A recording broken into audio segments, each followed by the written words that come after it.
Welcome back to another Provident webinar. I'm your host, Ed Mann, Director of Training and Education for Provident. Today, we have a panel of researchers, clinicians, and firefighters from across the United States to discuss the impacts of cancer on female firefighters. I chose this topic because many of the studies have been focused on men in the fire service. And while cancer can have devastating results regardless of gender, there are issues specifically related to women who also bravely serve their communities as firefighters and in other emergency services roles. While doing some research of my own in preparation for this webinar, I discovered there are major inconsistencies in policies related to pregnancy and when a firefighter should be removed from suppression duties. Additionally, there seems to be additional inconsistencies in policies related to the return to suppression duties after childbirth.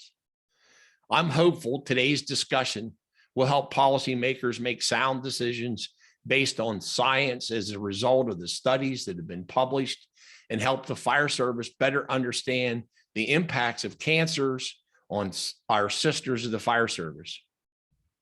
In a few moments, I'll have each of the panelists introduce themselves. I'm sure we'll have plenty of questions, and we're asking you to use the question and answer feature to send your questions. We'll make every effort to answer all of them.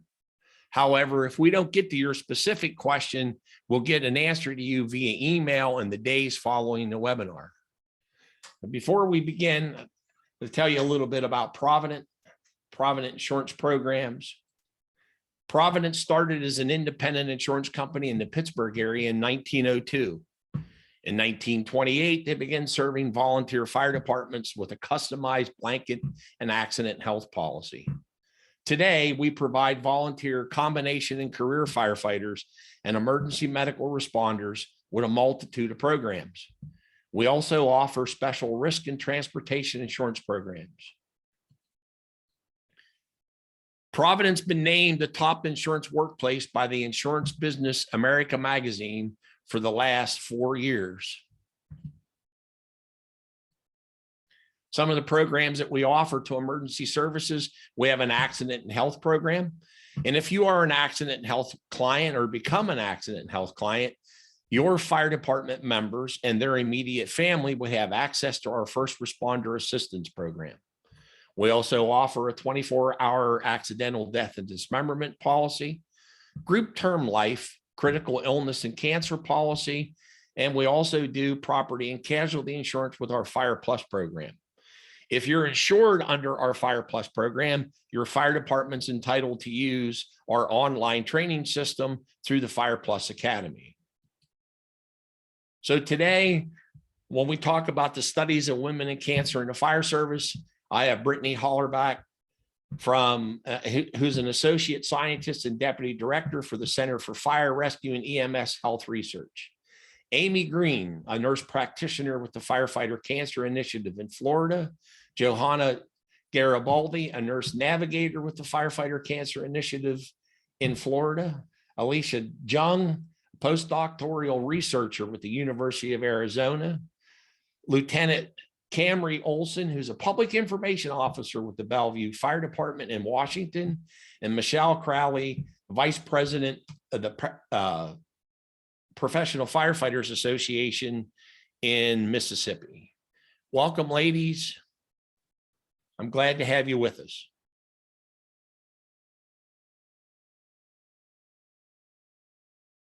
So we'll begin today with Brittany. And Brittany, if you'll tell us a little bit about yourself, I'd appreciate it. And you're coming to us from Kansas, correct?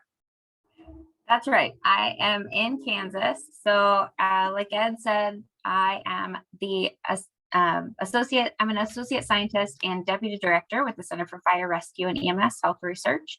That's part of NDRI USA. So we're a small private nonprofit research firm. We have our main office is based in New York, and we have a Kansas office. So that's where I work. I'm working from home today. But we have a research team of scientists here in Kansas. We do a lot of research on behavioral health in the fire service. We focus on things from cancer to cardiovascular disease to obesity, injury risk. And most recently, we've been really looking at women in the fire service. And so I think we'll talk about it a little bit later. And Ed mentioned earlier how important it is to look at women in the fire service. And I think, even 5 or 10 years ago, we just didn't have the resources to look at women, and it's hard to get a large enough sample size. So part of the research we've done over the last 5 years has really increased our pool of women participants in research. So we've partnered with numerous other organizations. Alicia will talk about some of our partnerships later with the University of Arizona. But yeah, we're super excited to be here today and discuss women in the fire service. It's super important to talk about our sisters. I'm a former firefighter, so it's close to my heart to talk about women in the fire service and some of their struggles and start to address these things. So super excited to be here. Thanks, Brittany. I want to skip ahead to Johanna Garibaldi because I see Amy stepped out. So just for those of you who are watching, Johanna and Amy Green are with us from Florida today, and they're busy with another project in Orlando. So they're going to be in and out. So don't get excited if you see somebody disappear from their screen. Everything's okay. So Johanna, if you would, please. Yes, good morning or afternoon, everybody. So I'm Johanna, I'm the nurse navigator with the Firefighter Cancer Initiative. My role is to help coordinate care for firefighters that have been diagnosed with cancer. I also help with the research projects that we have going on within the initiative. And I also work with, we have a cancer prevention and wellness clinic for firefighters. So I work with Amy in that sense. We, as Ed said, we are currently in Orlando doing a thyroid study. So we're excited about that. We're always excited about doing different projects to try to figure out what is going on, right, with cancer. So as a fun fact, I am too a former paramedic with a local fire department here. I was once pregnant and breastfeeding while being on shift. So it's definitely exciting to be, in this conversations. Great. Thanks for joining us today. Amy, I see you've rejoined us. Do you want to tell our listeners a little bit about yourself, please? Yeah, so my name is Amy Green, and I'm the nurse practitioner here with the Firefighter Cancer Initiative, which I'm sure my colleague Johanna told you guys all about. So here in our FCI, we get the privilege of helping firefighters with their screenings. So basically we provide NFPA guideline screenings for them.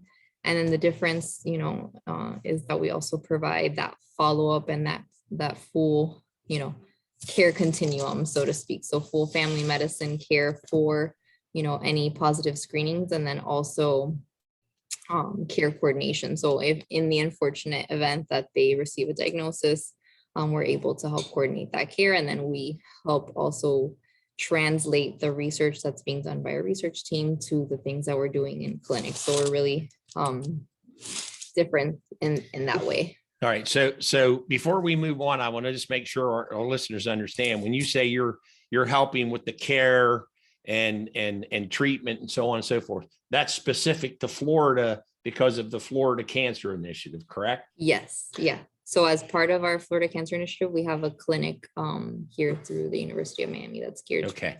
But your research goes across the country and you work in partnerships with other researchers. Correct. Okay. Yeah. So each study is specific. So depending on what we're trying to look at, right? So some studies focus on Florida, if that's what they're trying to look at, that specific firefighter population, but some studies do enroll nationally. So we'll be able to kind of tell you guys a little bit about some of our studies that are national studies that are specific to women that would be perfect for anyone interested that's listening. And the reason I wanted to point that out is that I have to tell you, in my former position as a state fire commissioner in Pennsylvania, to have somebody, this all started because your governor worked with the fire service to give some seed money. The fire service turned to the University of Miami and said, we could use your help. You folks at the University of Miami jumped on board and you've been on board ever since then. So it's, you got your start because of the Florida Cancer Initiative, but now you're taking your research across the country. So we're all going to benefit from what started out for something specific to the state of Florida. And every time I hear about what they're doing, in fact, I'm looking at trying to create a similar thing in Pennsylvania, because at the end of the year, I'm hanging my helmet up as a volunteer fire chief. My wife says I'll have to have something to do. So I'm going to try to get something created here in Pennsylvania along the same lines as the initiative in Florida. So I just wanted our listeners to understand how this all came about in Florida, and the folks in Florida should certainly be proud of what they've accomplished as a result of the fire service and government working together. So my hat's off to the folks in Florida. Thank you. Absolutely. It's definitely been a team effort. We were initially approached by a group of firefighters concerned about, the higher incidence of cancer within their department, and that kind of got the ball rolling. And now, here we are, year 7. So we're very excited. Great. Alicia Jung joining us from Arizona. Hello, everyone. Like Ed mentioned, my name is Alicia. I'm a postdoctoral researcher at the University of Arizona. My academic background is in epidemiology and environmental toxicology. My background for firefighter research is that I've worked with researchers at the University of Arizona, as well as the University of Miami, NDRI USA, and the CDC on several firefighter research projects that kind of fall under the umbrella of the Firefighter Cancer Cohort Study, which is our plan to create this long-term firefighter cohort study, sort of like the Framingham study, if you're familiar with that, to track, to enroll firefighters and track them over a period of a couple decades to really really give ourselves the best opportunity to examine disease incidence as well as risk factors, especially because cancer is such a latent disease. It can take many years to manifest. Some of my personal research interests include women's health, reproductive health, and epigenetic changes in firefighters, which are non-permanent changes to DNA that affect protein expression. And this is important because it's being examined as a potential biological mechanism or pathway for how firefighter occupational exposures may affect or increase your risk for diseases, including cancer. Great. And you're with us today because I reached out to Dr. Jeffrey Burgess, who I know through the FRCE, and he dropped your name. So if you had to get up earlier this morning, being from Arizona, to be part of this, you can blame it on Dr. Burgess. Oh, well, it's not too bad. It's only like a 2-hour difference. Oh, all right. Well, that's not too bad. Yeah. And I'll be in the Scottsdale area in January. I'm looking forward to that. Leaving central Pennsylvania and going to Scottsdale, Arizona in January. I mean, that'll be awful. Camry Olson from Bellevue, Washington, the state of Washington. Please tell our listeners a bit about yourself. Good morning. I'm Camry Olson from, as he said, I work in Bellevue. I live in Sammamish, Washington, love this state. And I'm here today because I'm a 2-time cancer survivor. I'm going on 16 years from my second one now, so I'm doing really, really well. Currently serving as the public information officer for the Bellevue Fire Department, loving my job. I've been in the fire department for just coming on 19 years now. So I'm excited to be here and kind of share a little bit about my story and how it relates to everything these researchers are doing. And I'm excited to see them. I used to actually work in cancer research before I became a firefighter. Wow, great. And last but not least, Michelle Crowley from the state of Mississippi. Hi, good morning. I'm Michelle Crowley. I'm really excited to be here today. I actually do represent the fire service. I'm a 30-year veteran of emergency fire services. I began my career as a volunteer firefighter and then transitioned into career firefighting.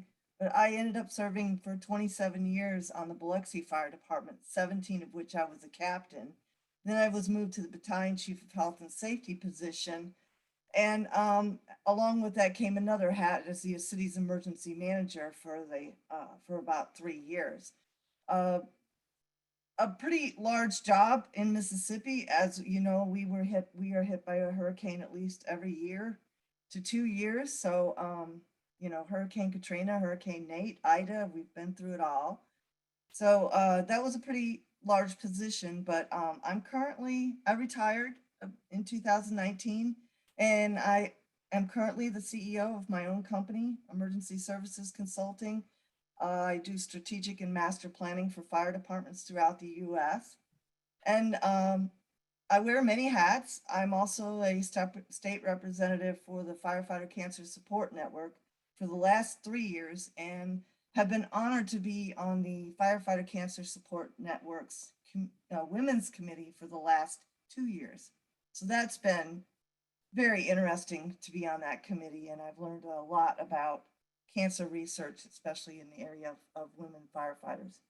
I also work as the vice president for the Professional Firefighters Association of Mississippi for the last 20 years.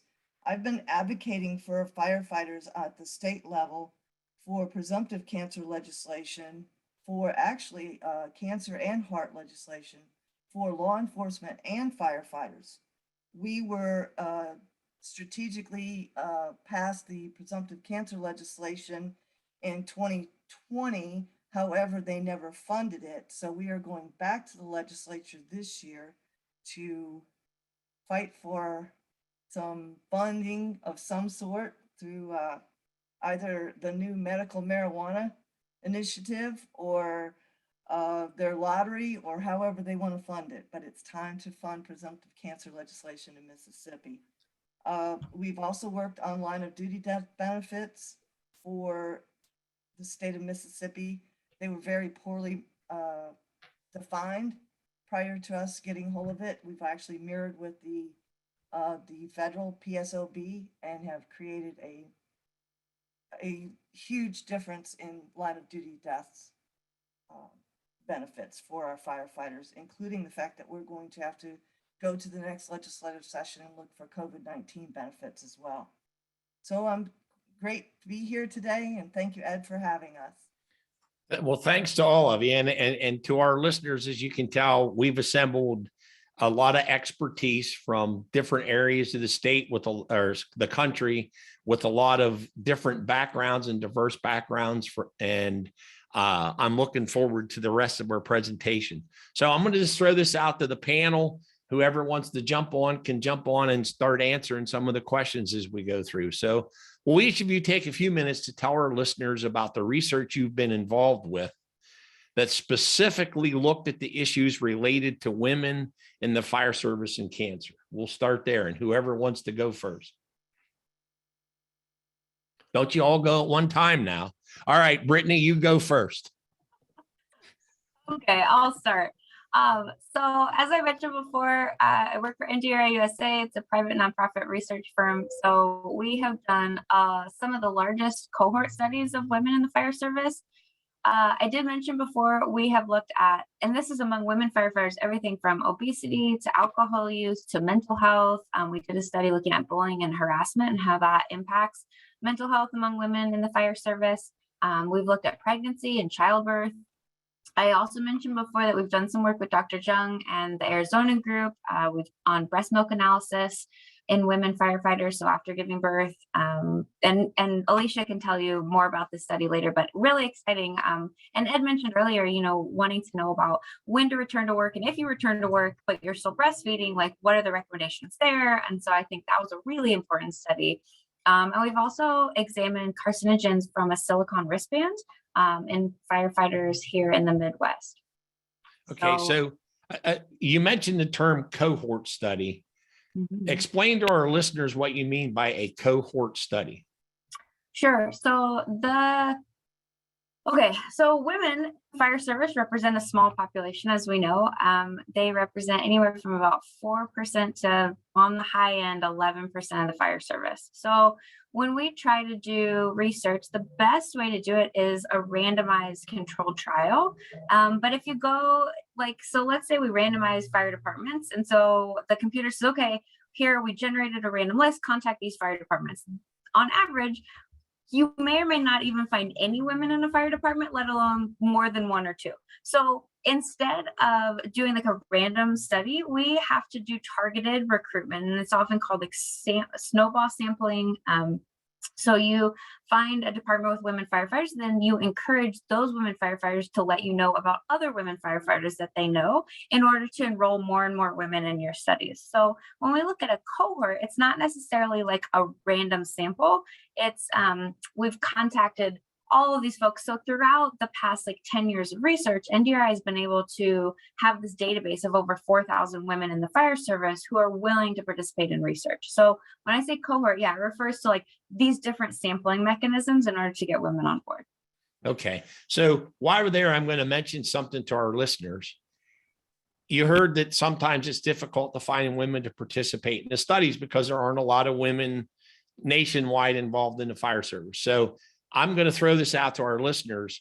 If you send me an email because you are a female and you want to participate, or you're a fire chief and you're a male and you have women in your fire department who might want to participate, near the end of this, there'll be an email address where you can send me an email that you have people that may be interested, and I will get the word to our panelists that there may be a potential here for some other women to join the studies. So I just want to throw that out to our listeners. So Johanna and Amy, do you want to take that question? You need me to repeat the question. Sorry, we're having issues with our mute button now. So we have several studies that have been done. So when we talk about specific levels of incidence as we talk about cancer in the fire service, specifically to women, there was a study that was done by Daniel Lee here at the University of Miami, which basically looked at women in the fire service between 1981 to 2014. And what they did was they took the data from the vital statistics or the death records basically, and then they cross-referenced that with the state fire marshal's office, which has the list of all the Florida registered firefighters, to develop these, statistic numbers. Again, I'm a clinician, so to me, this data, is just as confusing to the rest of you. But right, when we break it down and the important part is what we can do with this data, right? So knowing what female firefighters are at increased risk for, could then inform screening practices that we should be doing, right? So what they found in the study was female firefighters were at increased risk for thyroid cancer, brain cancer, melanoma, and then rectal cancer. So those were the four, right? So then as a female firefighter now knowing, and this is for Florida, so in other similar studies that have been done in different regions, we have seen that there's different, depending on what region you're from, there's different increased risks or increased cancer rates in region specific, if that makes sense. So for Florida, these were the ones, but as a female firefighter, then in Florida, knowing that these were the increased cancers, then that would inform your screening behaviors, right? So, and more studies are being done. Thyroid is what we're studying right now. So if you see me step out, that's what we're doing. So we're doing a larger scale study now to see what we should be doing as far as thyroid cancer screening. So ultrasound labs, what should we be doing? So our studies can inform future studies as well. So that was specific to women. And then our other study that I think it's either published or about to be published from Dr. Soli is a qualitative review. So she conducted some focus groups on women firefighters, and she found all the things that we've been talking about. So they had, so just to see what their concerns were. So health concerns related to cancer, all the things that we're talking about, the limited policies related to pregnancy, breastfeeding, just being a female in the fire service and all the challenges that relates to. So it was interesting to see her work on a qualitative side. So a lot of times we get the quantitative work, which is when we get all the numbers and the data, and it can give you increased rates of this, but then, sitting down one-on-one with these female firefighters is so important to get their perspective and get the word out there. So again, from that qualitative study, now we can inform, policy or changes, and then also future research. when we talk about the future research when we get there on studies that are open for enrollment now. Johanna, do you have anything you want to add? No, I think Amy's covered it for and yes, like you mentioned, you know, a lot of these studies there was a very uneven amount of female firefighters. So we had, you know, groups of 3,000 male firefighters and 160 women firefighters. So the numbers usually are kind of, you know, you can't compare apples to apples. So we're hoping that with this, you know, and this is obviously a great avenue to just get, you know, the word out and create awareness so that, you know, women can start, you know, participating and we can gather better data. Yeah, specifically when we come to research, right, it limits our ability on what we call like power, right? So if the sample size is too small, we can't necessarily make that generalization to the whole population. So once we gather more numbers, that definitely helps. And then we forgot to talk about fire. So we have also, as Brittany was explaining, the cohort study versus a randomized sample. So we're working on a project right now, which is randomizing the state of Florida departments. So it's going to be an actual randomized sample, and we'll be looking at women specifically in that sample. And hopefully if we get enough participation, we'll have the power to then apply. And the thing is, it's important to have the numbers, because if states are, you know, if organizations, for example, in Mississippi are trying to get cancer presumption laws passed, it makes it very easy for those people who are anti-cancer presumption laws to say, well, gee, you only studied 100 people. How is that, you know, how do you make your case with 100 people as compared to, hey, we have 3,000 people in the study. It's a little harder for the naysayers to argue about cancer presumption or treatment beyond that. So again, I want to emphasize to our listeners, if you have people that, you know, women who want to participate in these studies, let us know and we'll make sure the researchers get your information. So Alicia, I want to move on to you. Same question, specifically related to women in fire service and cancer. Right. So like Brittany mentioned, I've been working with Dr. Burgess and some other individuals at the University of Arizona to complete an analysis of breast milk samples that we collected from a small number of active female firefighters who were currently breastfeeding or pumping while they were working. We've also been working a little more broadly, trying to build evidence of epigenetic changes in all firefighters in general, really trying to provide evidence of a biological mechanism between firefighting occupational exposures and disease risk, which is something that is currently lacking in the current literature and based on like all the studies that have been conducted to date. Like there's a lot of great epidemiological evidence or studies where we're showing that firefighters have increased rates of cancers, but now we have to prove why or how they're having increased rates of cancers. And then slightly related, using some of the Brittany's cohort data from NDRI USA, I've also looked at female firefighters and risk of some adverse reproductive outcomes, including miscarriage and preterm birth. Okay. Now, Camry and Michelle, you're not researchers. Do you have anything you want to add?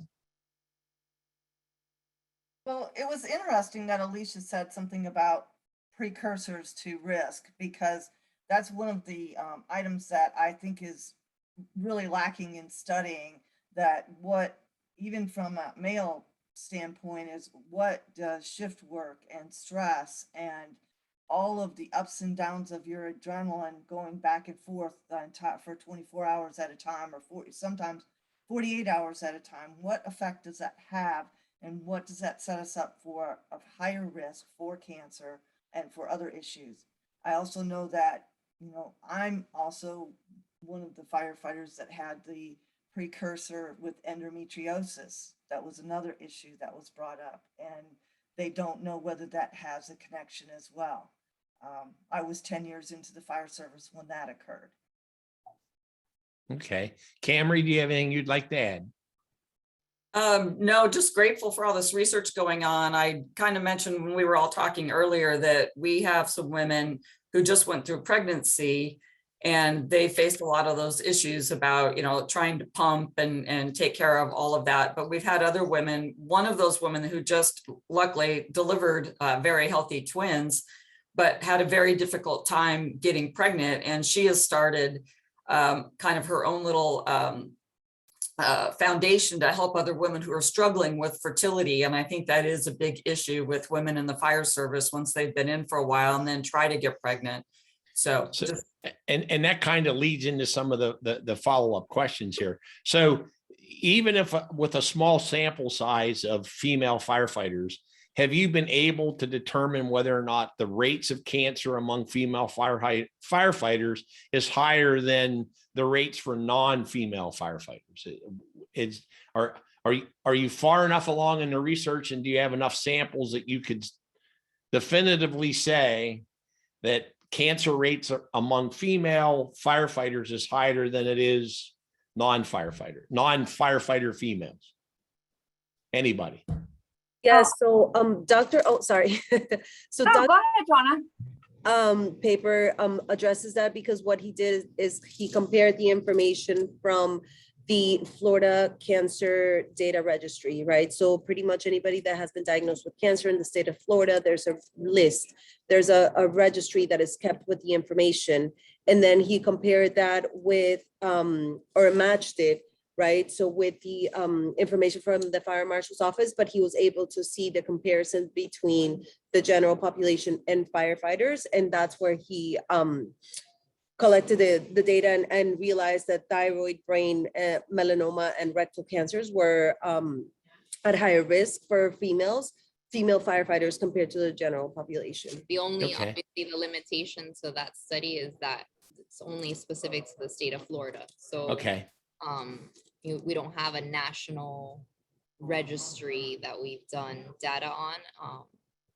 But yeah, so that would be the next thing, right? To see like state specific, what the rates are, and then on a national level, like what are, right? Because we haven't seen necessarily increased rates of cancer, like the common ones, like a breast cancer and things like that in female firefighters yet, at Okay. least here in South Florida. But again, on a larger scale, and if we had more women participate, would we see that?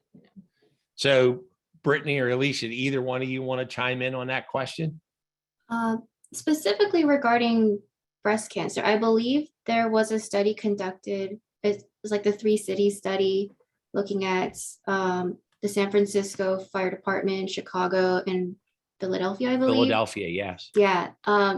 Even though their study was limited by small numbers of women firefighters and women firefighters who had cancer, they were able to detect some effect, some evidence of like possibly increased breast cancer among female firefighters. They didn't have the numbers to declare with any statistical significance that it was there, but some of the evidence they presented was interesting and definitely warrants a closer look if we have the opportunity, if we have the right group of women to really look at. And however, another limitation I think of the study was that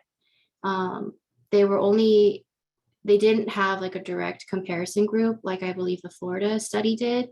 So they weren't able to adjust for a lot of potential confounders besides maybe age. I think they were standardized ratios. So again, it's like a great starting point that something may be there and should be looked at, but it's, that is not definitive, unfortunately. Okay. Brittany, do you have anything to add? Yeah, the only thing I'd add is that exactly what Joanna, Amy, and Alicia said, we need more research and the sample sizes are so small. So, I mean, it's a good thing that it's not a good thing that there's a small percentage of women firefighters. However, it is good that of those, it's a small percentage that have cancer. So that's a good thing, but it means that there's not a lot to study. But there is research underway that examines the mechanisms of exposure and relates some of these mechanisms. So like carcinogens, things like benzene, PAHs, and endocrine disrupting chemicals have been shown to have a link to breast cancer. So these are things that we know like highly prevalent among firefighters. So there's definitely links there. We just need more research to be able to link it to breast cancer specifically in women. Okay, so I want to go back to Florida for a minute. You mentioned 4 specific types of cancer that seem to be higher among females in Florida with the study done there. Do you want to repeat what those 4 cancers were again, please? Sure. So overall, there was definitely an increased risk for cancers, but the ones that were significantly higher were thyroid, brain, melanoma, and rectum. So Okay. that would tell me, make sure, you're going to your primary care physician. Obviously for brain, you can't go in for just a brain MRI just to see how I'm doing, right? But pay attention to maybe symptoms. And then melanoma, visit your dermatologist regularly, color the rectum, again, it's a little bit more complicated, but there's earlier guidelines where we can do testing that is not as invasive, where we can start screening for colorectal cancer. Okay, and one of the studies, even though it was a small sample, the potential's there for elevated risk with breast cancer. So to the women that are listening to us, that annual breast exam, do it. Whether you're in the fire service or not, you should be getting the breast exam. It's that should go without saying. I have known some cancer survivors, and I'm still of the belief, and I think we all would be the same, early detection is the key to survival. So I want to move on to the next question here. And that's, studies have shown testicular cancer among firefighters is higher than the general population. Are the rates of reproductive cancer higher among female firefighters than the general population?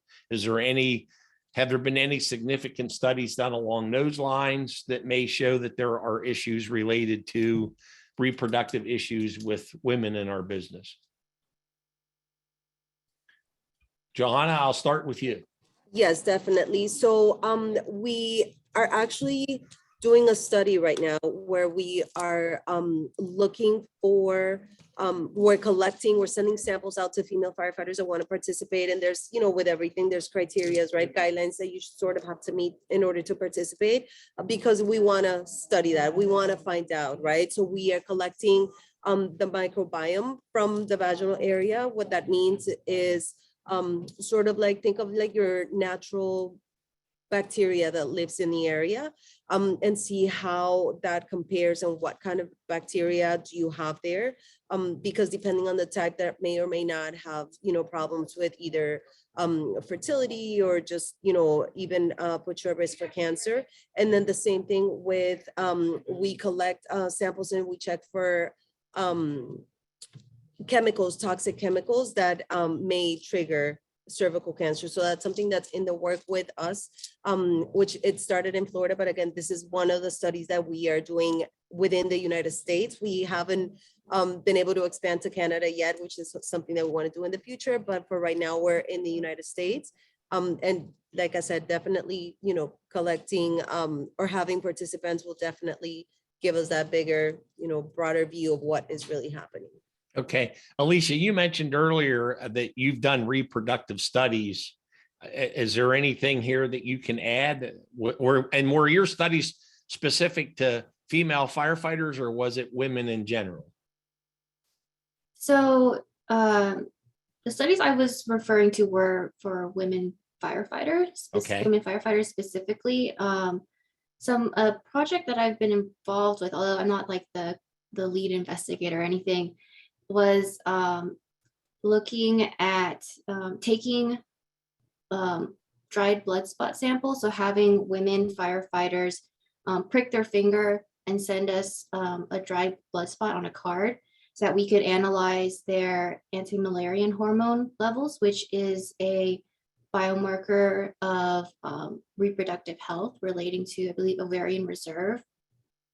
And we're still working on writing it up and publishing it, but some of the results that we're seeing are that women firefighters compared to, I believe their friend, they had a friend also send in a dried blood spot sample. We did see some differences in their AMH levels depending on certain occupational factors. And I don't want to share too much because we're not quite done with the I analysis yet. understand. But there's that. Also, related to that, we're also working on a larger study where we're trying to enroll like 125 new recruit women firefighters as well as incumbent women firefighters, and collecting some more of these blood samples, urine samples, to analyze like biomarkers of both cancer risk, reproductive risk, and stress markers as well, which Dr. Hollerbach and Dr. Janke are involved with. But we're still in the early stages of that. We just completed year 1. We're starting year 2. It's a 3-year study that hopefully we'll be able to share some results soon. Okay, great. Brittany, do you have anything you'd like to add? I think it's important here to mention also, we don't have enough data to see increased rates of specific reproductive cancers among women, but we are seeing like increased rates of miscarriage, increased rates of preterm labor, increased rates of low birth weight babies among women firefighters. So I think it's important to look at just reproductive health in general. And Alicia did part of her dissertation work looking at miscarriage, and there's increased rates among women in the fire service compared to women in the general population. She also found increased rates of miscarriage among women firefighters compared to nurses. So, you know, there's a lot of things. We talked about how those occupational factors like shift work and stress and standing and crouching, those can also, like all of these things come together to impact reproductive health, but she found even still firefighters had increased rates when compared to nurses. So I think it's really important to talk about reproductive health in general, though it's not necessarily related to cancer, reproductive cancers. Okay, so and that kind of leads into what the next question I had in the script, because of some of the studies that have done, they've kind of opened the door, if you will, to some other aha moments. Okay, hey, maybe we need to do some research here now because of what we found with this research. So based on what you just said, Brittany, it would appear to me that at some point somebody's going to do more studies on the effects of the exposure on a fetus. At some point, I mean, because you did one study and it kind of opened the door to, hey, we need to take a look at this. So that sounds like another grant somebody will have to apply for through AFG so we can get another study done. So it's amazing. Look, I want our listeners to understand something. If you don't already know it, the scientific and medical community has done more for the fire service in the last 10 plus years, not only related to cancer, but behavioral health, health in general, and you know, and then you take a look at fire dynamics and the way we fight fires. If you haven't been paying attention to the scientific community, the research community, and the medical community, and you're involved in the fire service, it's time to wake up, because these folks have done a ton of work on our behalf. And because of the work they've done in a lot of areas of the country, cancer presumption laws have been able to get passed because of the results of this research. It's difficult for the naysayers to argue when the science makes the case. So I got to say it now so I don't forget it. I appreciate what you folks are doing on behalf of the fire service in our country. You'll never fully know how much I appreciate what you're doing. So I'm going to move on to our next panelist because she's been waiting in the wings. Camry, I want you to tell our listeners your story, since you're a 2-time cancer survivor, about your diagnosis and treatment, and kind of give our listeners an idea of how your cancer was discovered. Walk us through it, if you would, please. Okay. So yeah, my experience, my personal experience with cancer actually goes back to 1997. I had spent 6 years in the Air Force. I got out, went to college, got a double major, double minor in science, started working got my bachelor's degree in cancer research at the University of Washington. And in doing so, we were looking at prostate cancer. We would get all these samples that would come across our desk, and we would compare different things. So I started getting breast cancer samples. And I could see the age of the patient at the time, where I'd never known anybody with breast cancer. Nobody in my family ever had it.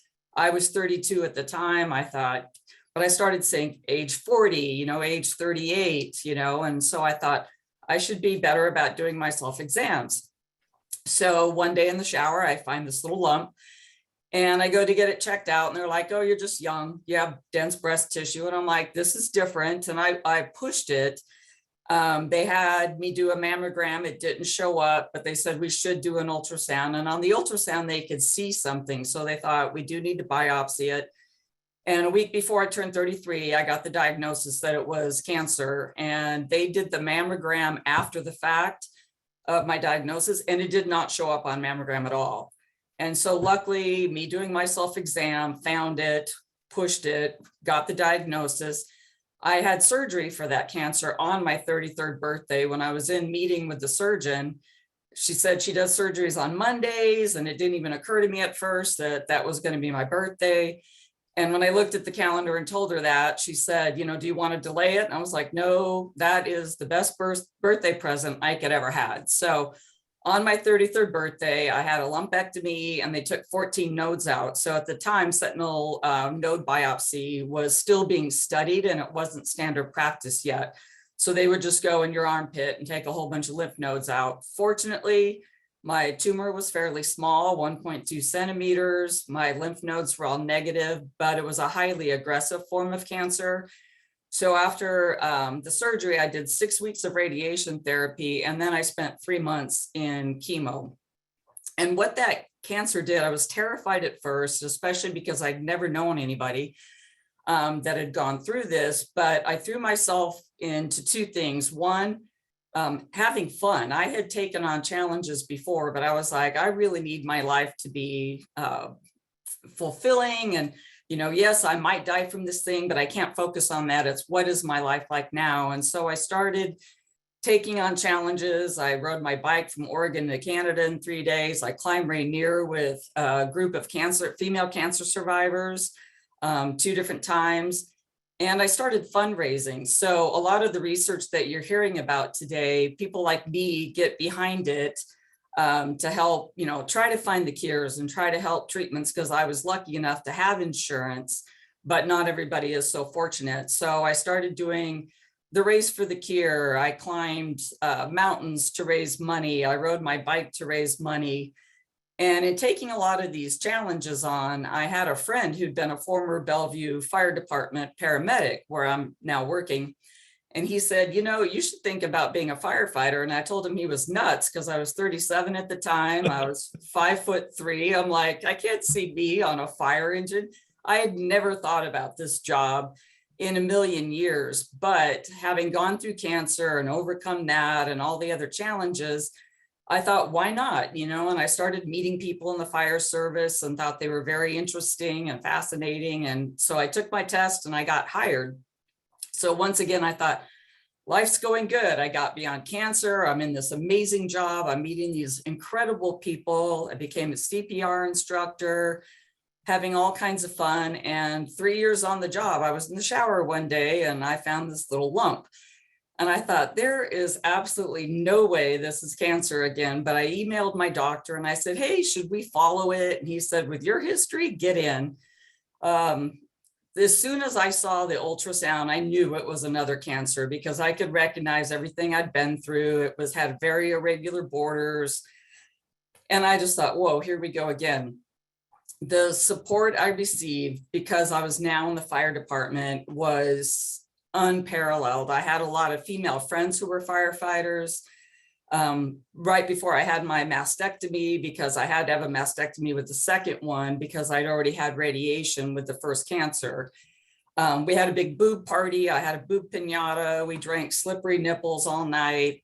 And then I went in and I had the mastectomy. And when I was in surgery, just to mess with the doctors, I put a little fake nipple ring on that side. And when I woke up after the mastectomy, they had it in my nose. They were like, we didn't know where to put it, so they stuck it in my nose. Once again, it was kind of like, okay, here's a challenge, but I want to make the best of this. And believe it or not, I actually had a really good time while I was going through my cancer treatment. I made my chemotherapy into parties. We played jokes on my doctors and my nurses. I went in one day right after my hair had fallen out, and they asked me about side effects, and I said, yeah, all these things. And there's one other thing, and I had put an Afro costume wig in my panties, lifted up my skirt, and I said, I knew the hair on my head would fall out, but what's going on here? So it was, it was a tough experience, but I will say being in the fire service for that one, right away, the guy said, we'll work your shifts for you. And I said, what do you mean? You can't come to work and be a firefighter while you're recovering from a mastectomy or going through chemotherapy. And I didn't know what that meant. I was only on the job 3 years, like I said, and had accumulated very little sick leave. So without what they did for me, I probably wouldn't still be on this job. They'd put my schedule out to the rest of the department and say, we need these shifts covered for Camry. And so somebody would come in on their day off, not get paid, but work my 24-hour shift so I could be home recovering. And I ended up spending 6 months off work, and I accumulated sick leave rather than using it, kept all my benefits, and was able to come back to work when I finished all of this treatment at the end of that 6 months. They also had a big head shaving party at the station after my hair had fallen out. We made it into a big party. I have a really cool video of it. It was just incredible. So they worked my shifts. They shaved their heads for me. They all walked around wearing pink bracelets. And when I came back to work, it was just not a dry eye in the house. It's still very emotional for me. And it's been 16 years since that time when I walked back in, still having this wonderful job, still with these wonderful people.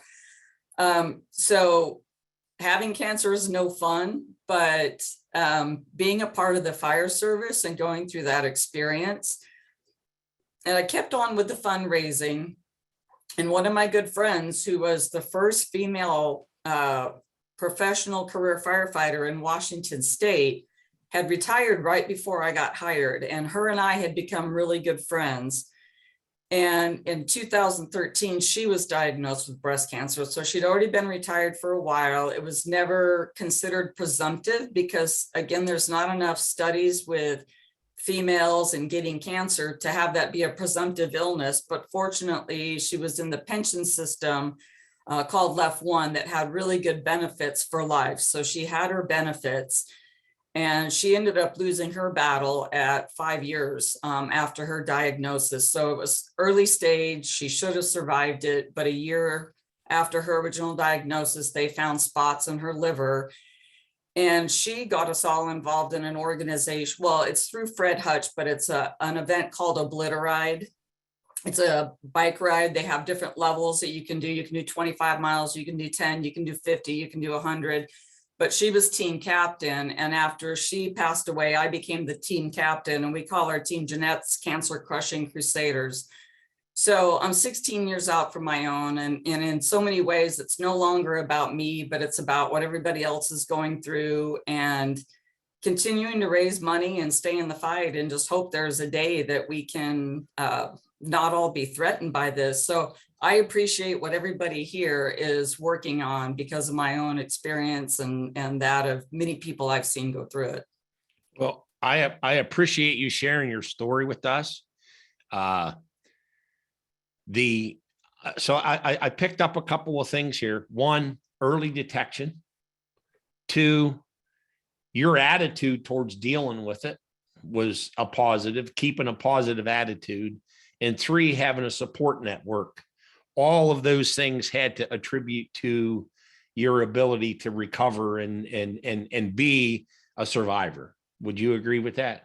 Oh, I totally agree. When you talk about early detection, my second one didn't show up on mammogram either. So I again found it. They did the mammogram. They couldn't see it. It showed up on ultrasound. And it was the exact same size as the first one. It was 1.2 centimeters. So I always say my hands are calibrated for 1.2 centimeters to find that. And it was also a really rare type. They actually had to treat me with chemo. It was called metaplastic breast cancer. So less than 0.5% are this type. And I felt really lucky I did find it early because some of it was like, we don't really know how to treat it because it kind of looks like a sarcoma and it also looks like breast cancer. So I actually did kind of a dual chemo regimen that would address that kind of cancer, like even for sarcoma.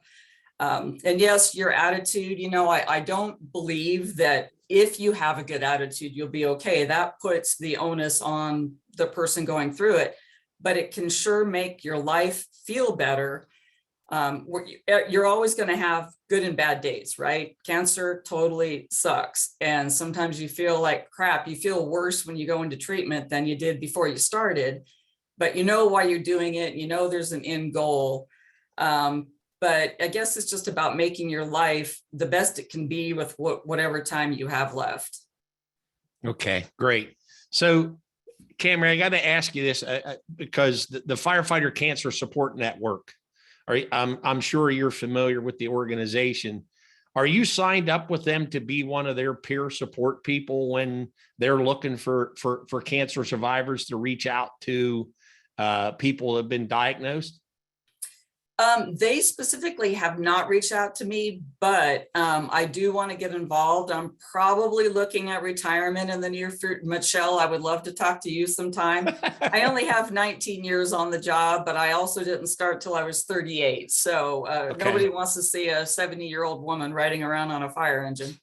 All right. Well, we can talk offline through email, but I can get you connected with somebody at the Cancer Support Network if that's something you're looking to do. So, I would love to. Great. So we're going to move along here. Michelle, in your position as a vice president of the Mississippi Professional Firefighters Association, and also your consulting business, what issues have you seen locally and nationally with the fire service and having policies related specifically to firefighters being removed from suppression duties when they become pregnant? Well, that's a lot to say, Ed. But you're right on the money. I think one of the things that we've gone through is the consideration that women that become pregnant are lumped into an area of workers' compensation or coming off the job almost because they're sick.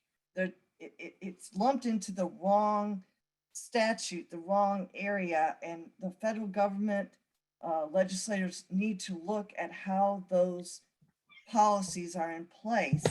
That coupled with the fact that, okay, you have 12 weeks. Well, we all talk about a great pregnancy that goes very simply and easily and everything's fine. Well, what happens when you're bedridden and your 12 weeks is before you even have your child? Then what? Then you have a support group that might help with shift work like Camry had, which was wonderful. Your story is awesome. But sometimes they don't have that. They're the only female and they have more repercussions of saying they're going to go out than if they were to stay there and tough it out. And tough it out is not what I want to hear from a safety standpoint, because that first trimester is so important for that baby. And now I think a lot of research has to go into what happens to our children. What issues are we seeing in our children because of our work? It's our career. It's more than just going to the job and punching out, punching in and punching out. Where are we standing with our children? And how is this going to affect them and their children as well? That's kind of, from a safety standpoint, I look at presumptive legislation has to have a preventative side to it. We have to look at how do we prevent this? We're really quick about going to PPE, but the truth is that we need to look at other issues. How do we engineer these concerns out of the design of, now we're going to different types of engines that are supposed to be cab clean design. They're trying specifics to get different things out of our turnout gear. That's where we need to put our emphasis, not when we get cancer, but how do we prevent it? I have a very big concern for those firefighters that were prior to us starting to talk about cancer in the fire service. When I came on in 1993, it was a big deal for you to have the dirtiest turnout gear. If you had clean turnout gear, you were going to be the problem child for the day. If they issued your new turnout gear and we had a fire, it was your fault. You know, that's how they thought. It was all about, well, Ed, you probably remember those days. And the dirtier the turnout gear, the better. Now, what about that cadre of people, of firefighters that are now starting to go into retirement or are in retirement, and there's no presumptive legislation that we can advocate for because we don't have the research on the side of the retirement. What's going to happen within the next 10 to 20 years for our firefighters when they retire? I see a lot of cancer, especially brain cancer, in this section of firefighters. And that's my concern. I was on the side of women firefighters when we were first starting to come in to the fire service. There was even fewer then than there is now. So my research concerns are endless in that aspect. Okay, so if I could make you the queen for the day, all right, and you had the ability to write the policy that every fire department in the country had to follow, at what point would you remove a female from suppression duties when she becomes pregnant? Is it immediately? Is it the first trimester? Do you leave it to the firefighter herself to decide? What would your policy be? Personally, from a personal standpoint, I think the policy would be to advocate for them to lead into a different avenue immediately, as soon as they find out they're pregnant. But do it in a manner that doesn't punish them. It's not a punishment. It is an honor. You're doing something So amazing, perhaps in you a know, career and- department, you remove them from suppression duties and move them to, say, fire prevention or code enforcement or plan review. or They're still training. work or training. Yeah, there you go. The bottom line is that you want to remove them from the hazards that we Right. all know, the exposure to all these known carcinogens. You want to remove them from those hazards. So But and I'll again, throw it's this not a out to everybody. punishment. Why does it seem to be so difficult for fire departments to have consistent policies then? It just, to me, it just makes sense that if an employee comes to me and says, I'm pregnant, and I know that being exposed to the stuff we see as firefighters could be hazardous to her and the fetus, to me, it's a no-brainer. I'll move you to some type of position within the fire department where you can stay employed right up until the time you're ready to deliver, but I'm not exposing you to all that stuff. Camry, I see you shaking your head. You got something you want to throw in here? Well, it's another thing, you know, I can say that I'm really proud of my department. So again, we didn't really have a policy. It is still kind of up to the female, but the woman who I mentioned earlier who had twins recently, she was going through fertility treatments and her doctor recommended that she be off the line and not exposed while she was doing the fertility treatments. And she was petrified going to her supervisor to think, I'm not even pregnant yet. And I'm supposed to be removed from suppression work. And they said, no doubt you should. And they put her into an administrative position where she could still contribute and work while she was doing the fertility treatment. So I'm really proud of my department for doing that. Michelle, you want to weigh in here? It's a culture change. I mean, we really have to look at it as a culture change. We have to get away from that idea that this is women in the fire. Women shouldn't be on the fire line, for one thing. And then secondly, when they do get pregnant, is not to consider it a punishment and not to consider it a workers' comp issue and whether they're off the job. I still go back to the fact that a culture change is the issue. How many times have you seen firefighters say, well, I want to go into fire prevention? And they say, oh, well, you know, even with training, you know, those that can't train, you know, I've heard that statement for a million times. And, you know, there is a big attitude change that needs to come from us as firefighters. that we accept everyone that is able to do this job, and we treat those with kindness and caring when they have an issue or when they're pregnant or for whatever reason they need to go off the fire line. So I want to throw that kind of out to the rest of the panelists. I mean, do any of you have any strong opinions on when a firefighter becomes pregnant, when they should be removed from the line and put into a non-suppression duty? Do any of you have any thoughts on when that should occur? Whoever wants to jump in, or I'll pick somebody. So that's the question of the hour, right? So I did a lot of research on this, right? So I kind of looked back. So from what I found, research on policy, informed policy with research, goes back to the 80s. So basically, California came out with a policy that addressed this. Seattle was asked to come up with a similar policy, and they looked at all the exposures on the job for women firefighters. And the conclusion that they came to at that point was that because of their occupational risk, female firefighters should be given the option to, have light duty provided to them starting in the second trimester. Now, as a clinician, I kind of thought to myself, why the second trimester? Like, so random. Newer policies and research, right, have come out since the 80s.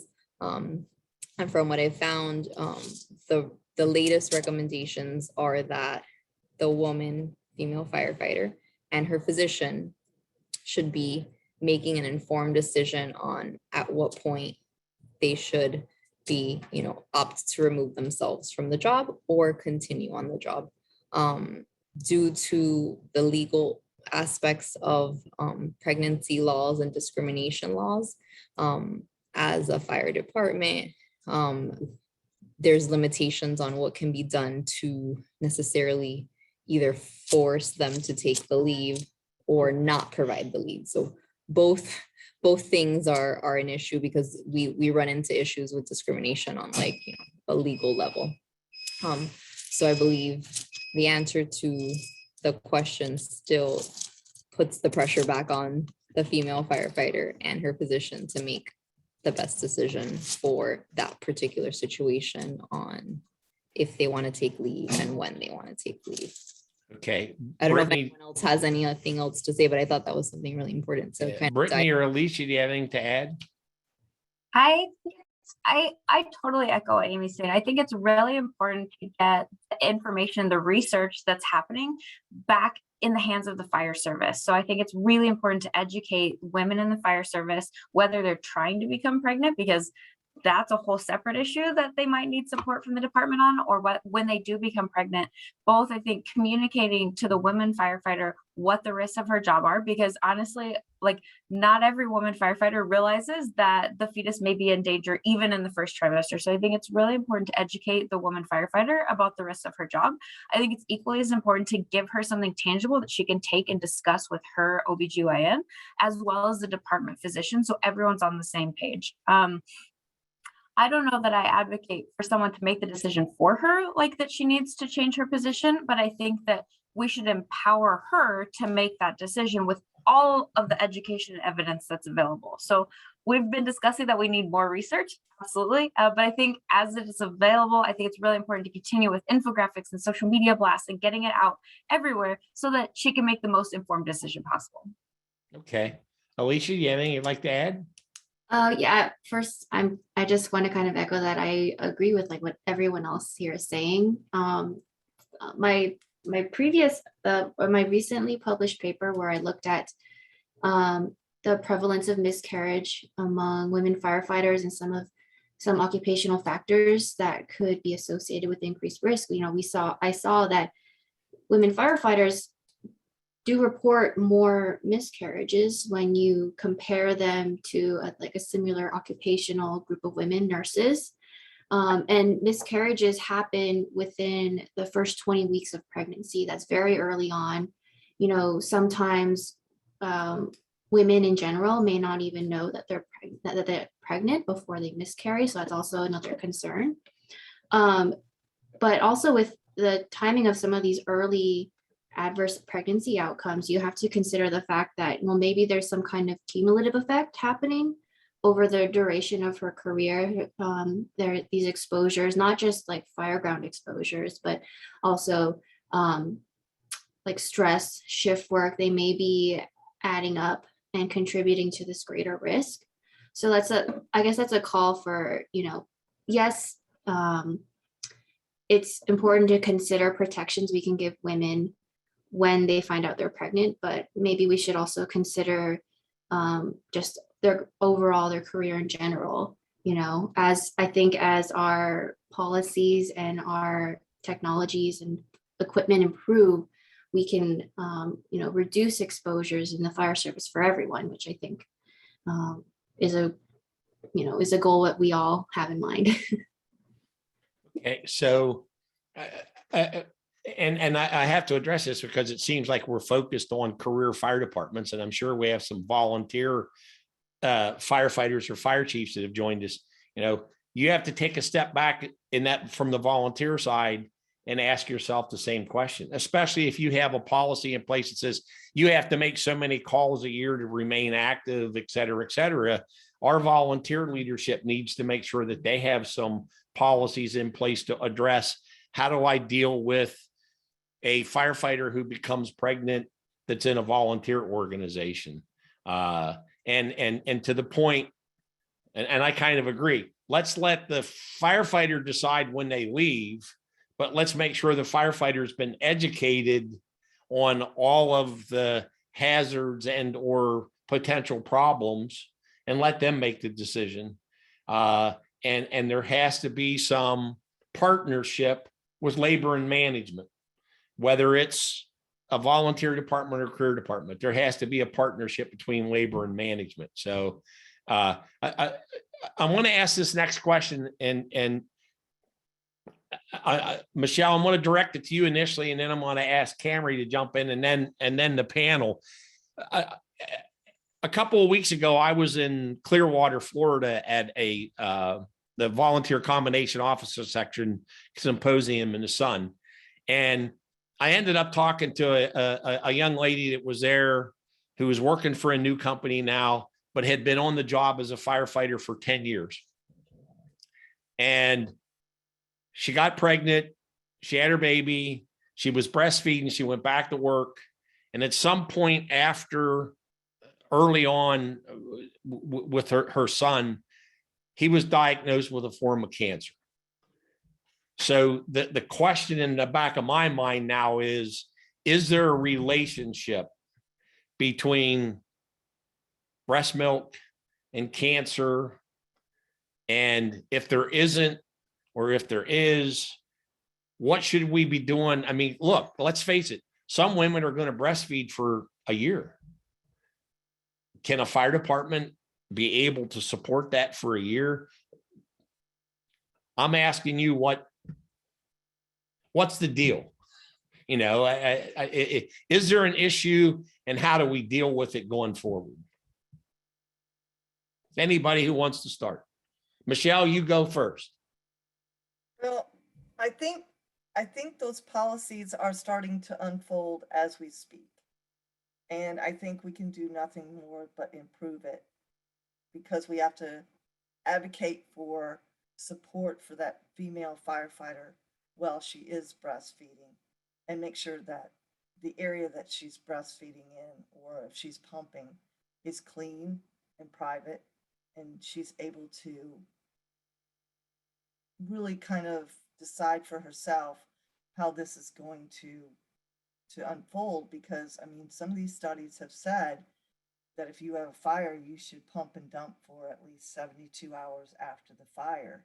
And I don't know how much more research has been done. I just listened to Sarah whenever she was talking and discussing that during an IEFF health and safety conference. But I think we're starting to design these policies based around facts and data and understanding of where it would be better to prevent issues along the way. Okay, Camry, I'm going to jump to you and then I'm going to jump to Alicia because I see she has something she wants to say. She's sitting on the edge of her seat. Camry, go ahead. No, like I said, both women who currently had babies are still pumping and they're back at work. And so they did work out a policy with our department on how that would look and how, again, like it delays them going into service for a short time.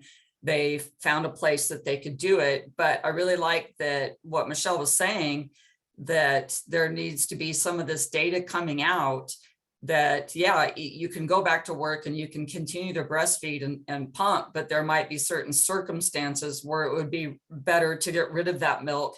And I know a lot of women, you can store it.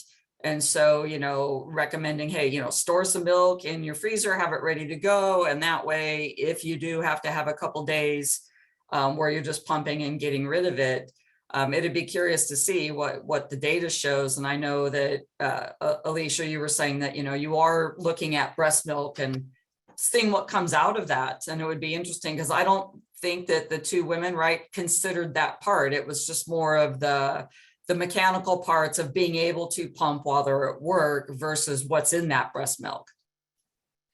Alicia, it's your turn. Right.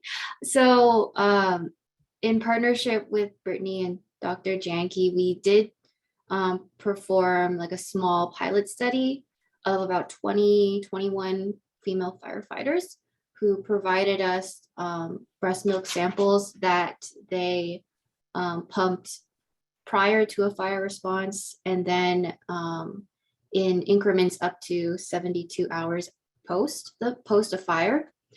And what we did is that we analyzed these breast milk samples for polybrominated diphenyl ethers, which are persistent organic pollutants that are associated with some cancers. And interestingly, what we saw is that we didn't see any specific patterns of or changes in the levels over time. Like what we had expected to see was an increase from baseline to post 2 hours and then a slow decrease in the breast milk. However, we didn't see any consistent patterns or even within the firefighters. But what we did see was that there was a lot of variation in the women. So if you look at them individually, the levels of PBDEs in their breast milk and how they changed over time was kind of all over the board. So there is some kind of aspect that affects this excretion into the breast milk. We're not really sure what though, and we're not even sure what their levels were in their blood compared to their breast milk to see how much was actually in their body to begin with versus what was excreted in the breast milk. So nothing, unfortunately, even though I looked really excited, there isn't anything groundbreaking with this research. It's a very small sample.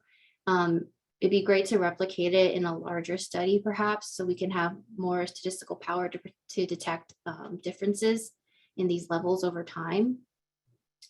But that is what I wanted to share. Okay. Yeah. Brittany, do you have anything you'd like to add? No, I think what Alicia was saying is perfect. And I think that's an absolute call for research and for AFG grants that, there needs to be more research done. It's really hard to look at such a small sample. And then like Alicia said, there weren't consistent patterns throughout. So when everybody is so variable, then it's you kind of take a step back and oh, well, that's not what I expected as a researcher. So I think, that should, okay, next steps, more folks. Yeah. Okay. More examination necessary. Our if it friends makes from everybody- Florida, anything If it to makes add? everybody feel better, Mhm. there are studies not on the firefighter population on breast milk that also show PAHs and all the same carcinogens that are exposed, to us firefighters in the breast milk of average women. So now what we worry about in the fire service is there a cumulative, right? So am I bringing over my PAHs and all these exposures from my house and then also then adding that too?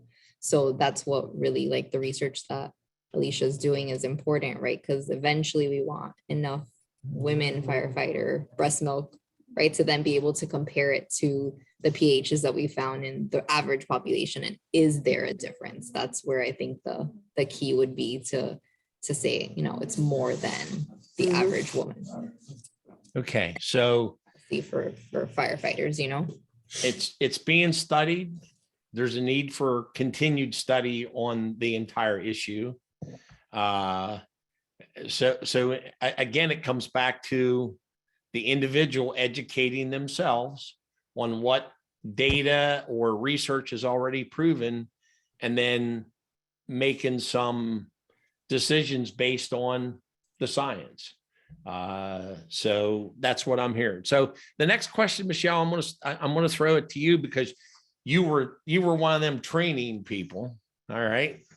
The Fire Service Occupational Cancer Alliance is made up of many national organizations, and through the work of the IAFF, the IAFC, the NVFC, the FRCE, and all kinds of other alphabet soup, there have been all kinds of best practices put together.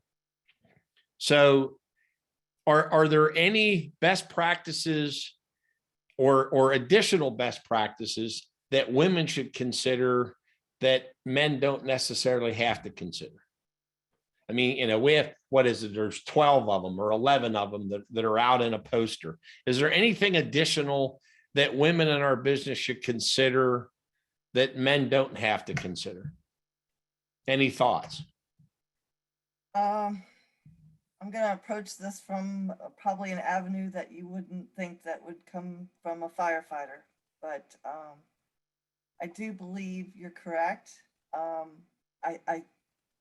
I started to practice a lot of meditation and mindfulness, and I started to look at nutrition and what I was putting into my body.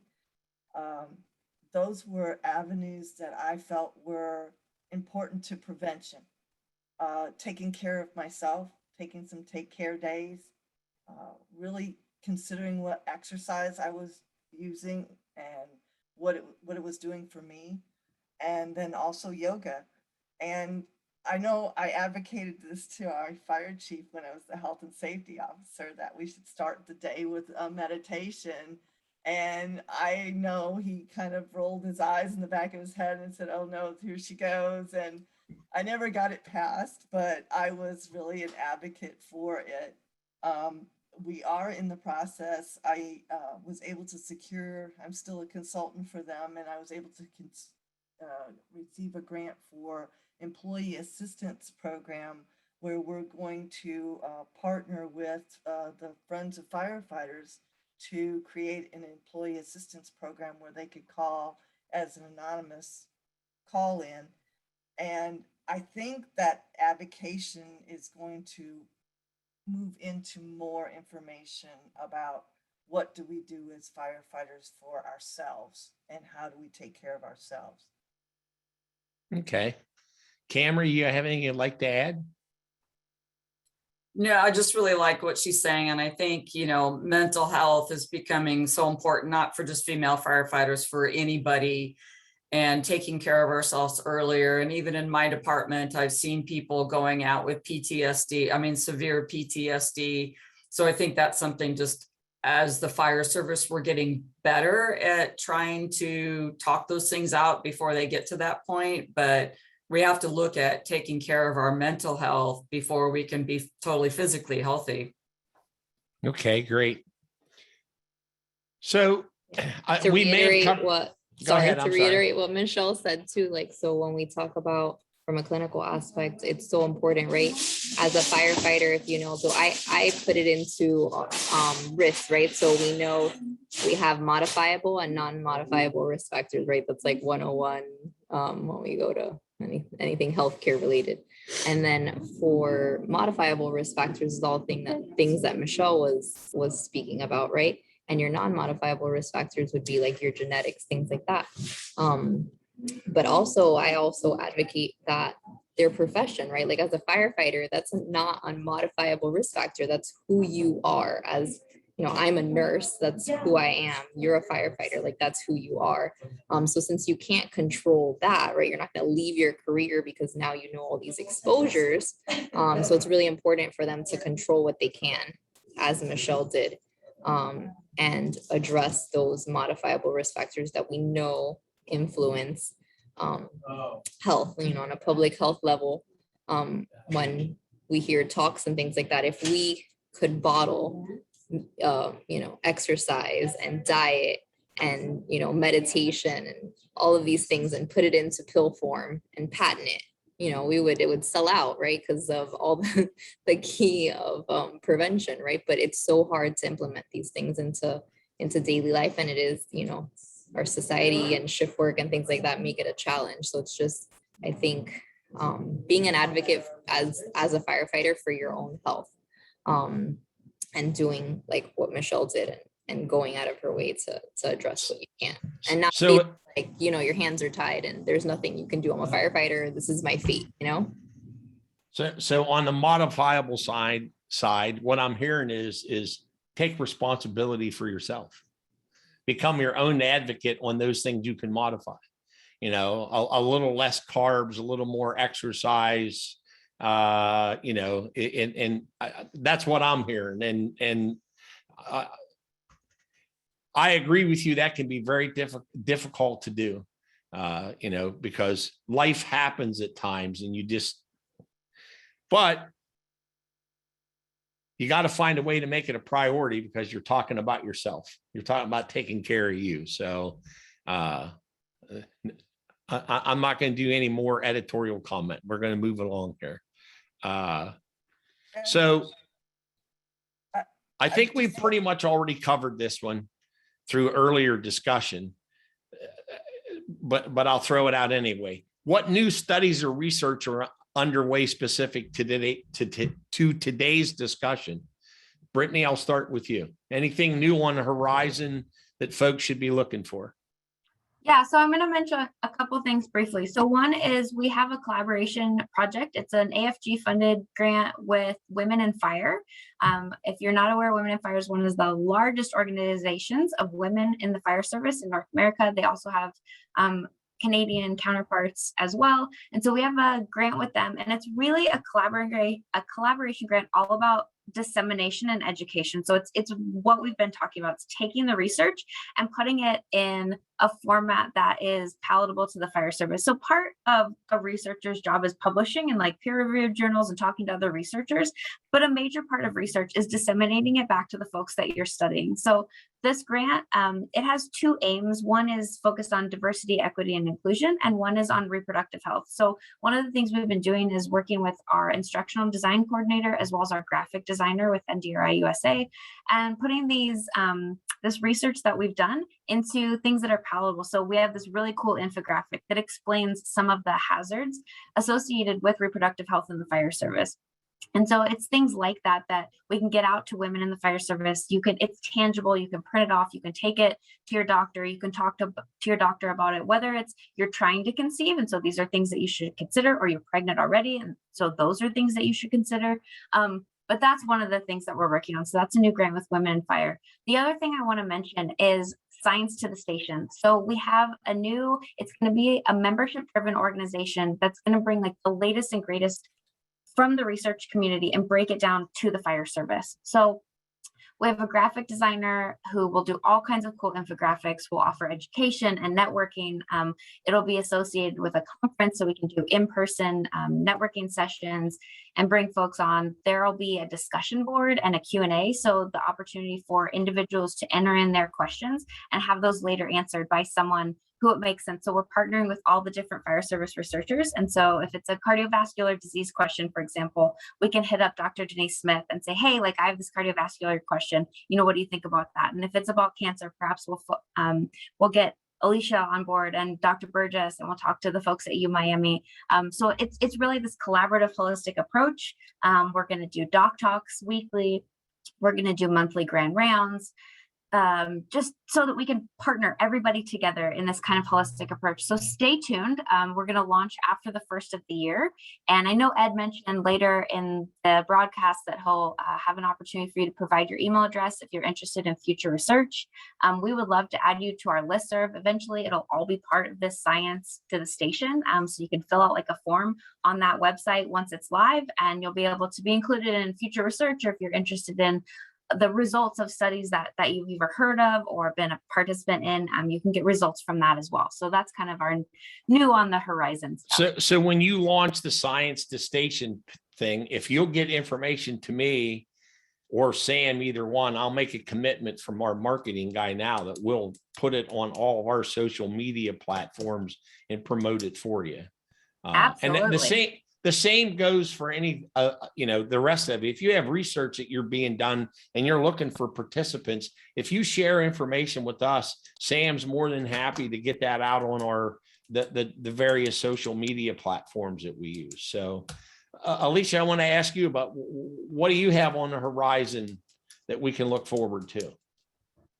I mentioned it previously, but we're starting year 2 of a 3-year. It's another AFG study working with Brittany and Dr. Janke and the University of Miami, where we're recruiting women, new recruits, and incumbent firefighters, and collecting biological samples and doing some surveys to see if we can look for differences in stress, cancer, and reproductive outcomes between incumbents and new recruits. And then we're also having a follow-up component where we'll be revisiting the new recruits about 2 years after they've been enrolled to see if we can see any changes in that group over time, which is another important aspect of looking at cancer risk in firefighters.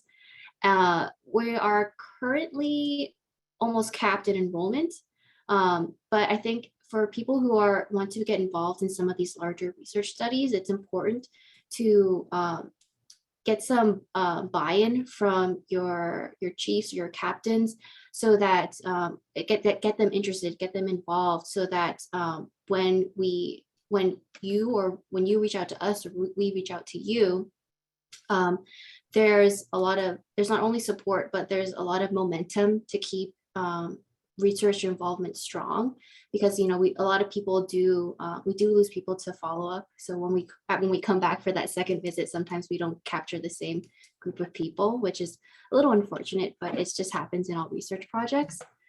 So yeah, I think if you're strongly interested in getting involved in research, if you can get more people in your department to also buy into this, get them involved, write a letter of support, it'll be a little more likely that researchers with their limited travel budgets can get out there and get involved with you. Thanks very much, Johanna and Amy. What's new on the horizon from your perspective with some research? I think Joe started talking about our cervical cancer study. So yeah, so we definitely have our cervical cancer study. As we were at the beginning of the presentation, we talked about the fire cohort study.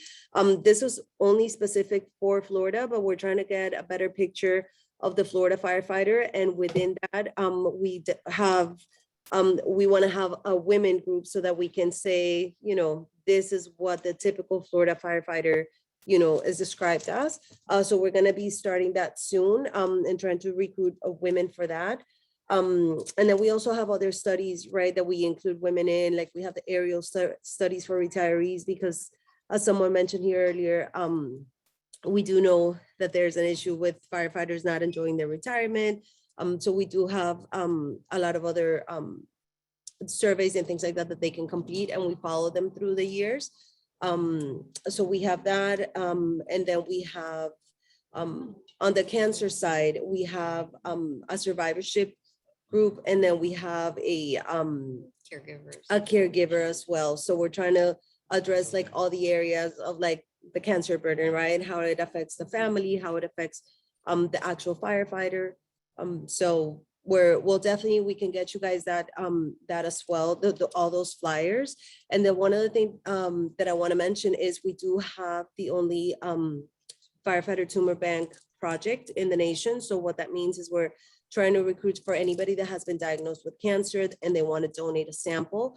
We don't interfere with treatment, right? So if you were diagnosed and they still need some, we'll take as little as they can give us, but we're trying to create a bank so that we can analyze it in the future and compare it. So, using Camry as an example, let's just say we'll use her tumor and compare it to a female the same age that is not a firefighter. How do they compare down to the cellular level? And our hopes is in the future, and with the advancement in technology, that we can have treatments that are specific for firefighters. So that's also out there, and we'll be happy to share all the information with the group.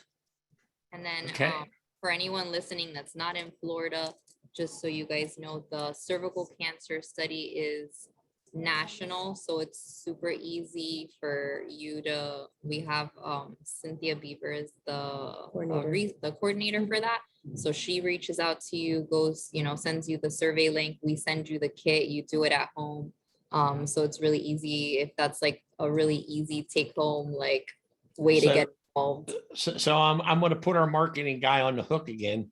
If you'll share the link for that Yeah. cervix cancer study and the information for it, I know And Sam then- would be more than, and we'll also share it with our listeners today as well. Yeah. And Definitely. then not, you know, research related, but still research related. So if there's firefighters on the call that are interested in knowing that science, right? Brittany was talking about dissemination directly to the fire service. We have our Firefighter Symposium that will also be coming up in February. It's paired with the Dolphins Cancer Challenge. So that we also end registration. It's still going to be hybrid. So anyone that's again not in Florida, doesn't want to fly, and the registration is free for both the in-person or the virtual. So it's another easy way to find out what's happening and the latest in science.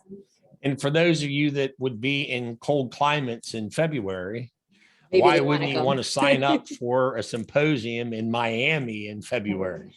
So, all right, so I'm going to move along to, I'm going to open up questions and answers here and see where we're at. And I'll also have to check the chat because sometimes we get questions there before we go to anybody with final thoughts. So let's see where we are with questions and answers. Let's see. So this come from Bradley Petroboy.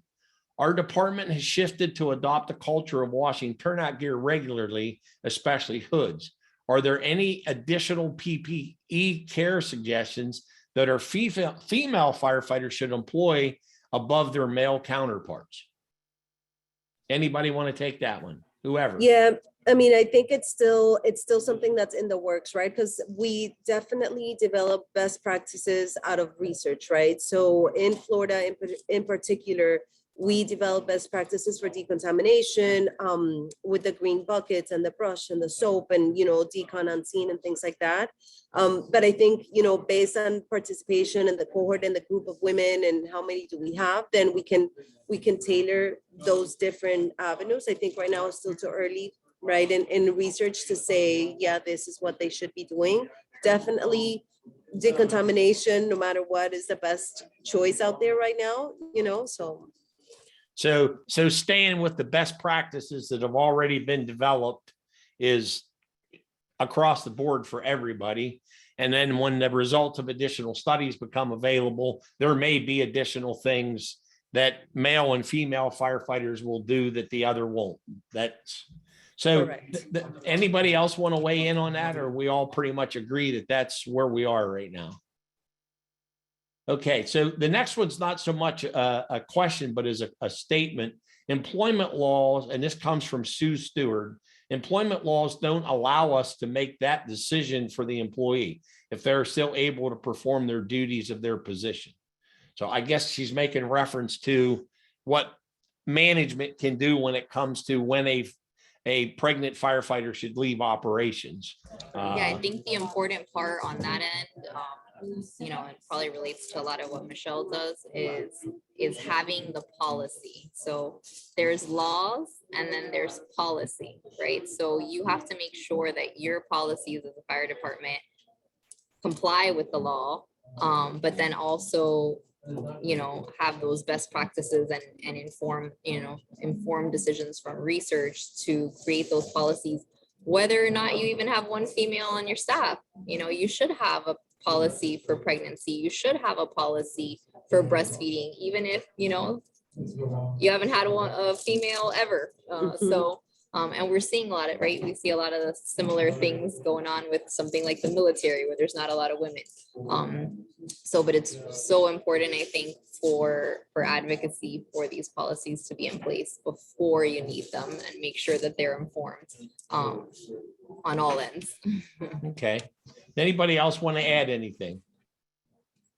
I think too, our leadership has to take an active role in not only creating those policies, but supporting those female firefighters. I think that goes a long way when you have officers that support you, like Camry had. It changes the way the outcome and the whole journey goes. Okay. Anybody else want to add anything? I'll just echo the importance of the education, and Amy mentioned it, like how important it is to break the research down and have that information. And I echo what Michelle said. I think leadership should be aware of what information exists, what research exists, and then be able to offer that to a female firefighter. So when she comes in and says she's pregnant and doesn't know or doesn't have access to that information, like be able to share that with her, be aware of where the resources are so that you can point her in a direction rather than being like, all right, well, good luck with that. So anybody else have anything you want to add? All right, we'll move on to the next question. Comes from Jack Jones.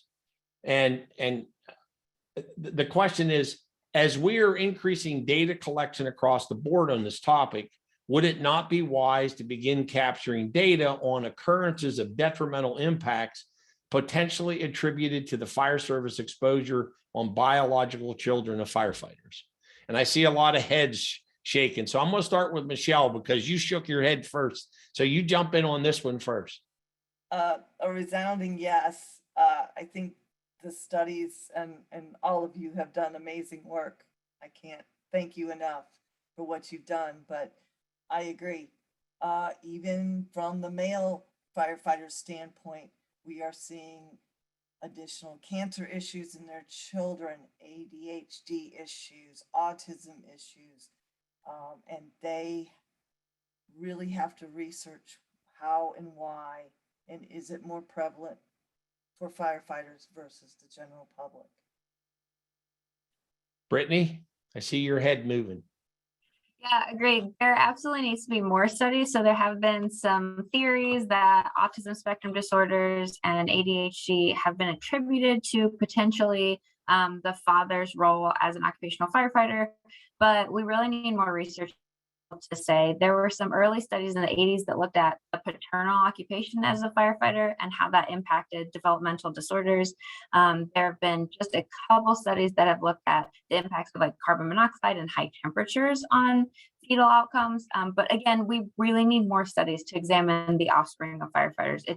The research just doesn't exist. So 100% agreed, we need more research. Okay. Alicia, anything you'd like to add? Yeah, actually, a couple years ago, my group put in a proposal to study male firefighter reproductive issues and issues in their children. It unfortunately didn't get funded. And I think our strategy at the moment is we need to build up some more of the supporting evidence in smaller studies. I think we have a small study that's going to start looking at reproductive health of male firefighters, which involves collecting semen samples and analyzing those. And I think if as we continue to build this evidence of reproductive health issues in women and female firefighters, that's going to give us a stronger base to look into these larger, more ambitious studies of looking at children of firefighters and getting the academic support and funding support to make these studies a reality. I think we're getting there. I know that we do need this needs to get done. And I think we're slowly building towards that. It's just, research is slow, unfortunately. Okay, thank you. So the next question comes from an anonymous attendee, and it is, where can we access these studies? So rather than ask you all to provide website addresses and stuff, I would ask you to do this. If there's a place people can go look at the studies, if you'll send Sam and I an email with the links, if you would, we'll share it with the attendees rather than me trying to get each panelist to give us a list of websites, which nobody would write down anyway. So if we'll just circulate them that way. How's that sound? Does that work? All right. So the next question comes from Amy. We recently adopted annual 1582 physicals for our interior and scene support firefighters, volunteers. Is anyone working with the NFPA to develop guidelines specific to female screenings? For example, they check PSA levels for men, but I don't see any female specific screenings. Thank you all for your fantastic information. So Amy or Brittany, I'll start with you. Yeah, so again, I think it's difficult because a lot of what they put into the guidelines is evidence-based. And so there's not a lot of evidence to suggest what cancers are at an elevated risk for women in the fire service. So it seems like the best guidance at the moment is to go with the US Preventative Task Force screenings as a baseline, and at least encourage departments to go with those screenings at a minimum. And then as we complete more research, we can say what women firefighters are at an increased risk for and advocate for those screenings in addition to what the US Preventative Task Force suggests. So I think as a baseline, I would go with what the US Preventative Task Force suggests. Okay, Yes. Alicia, do you want to add anything, Alicia? Oh, no, I support everything that Brittany just said, though. Okay, great. Yeah, and I just want to add, when coming to 1582, because that's what we use in our clinic. So a lot of the recommendations they already have there are from the United States Task Force. What we do is there's a little bit of a shift on the ages, right? Because depending on their risk and exposure. So like colonoscopies, even now for the general population, they were moved to an earlier age.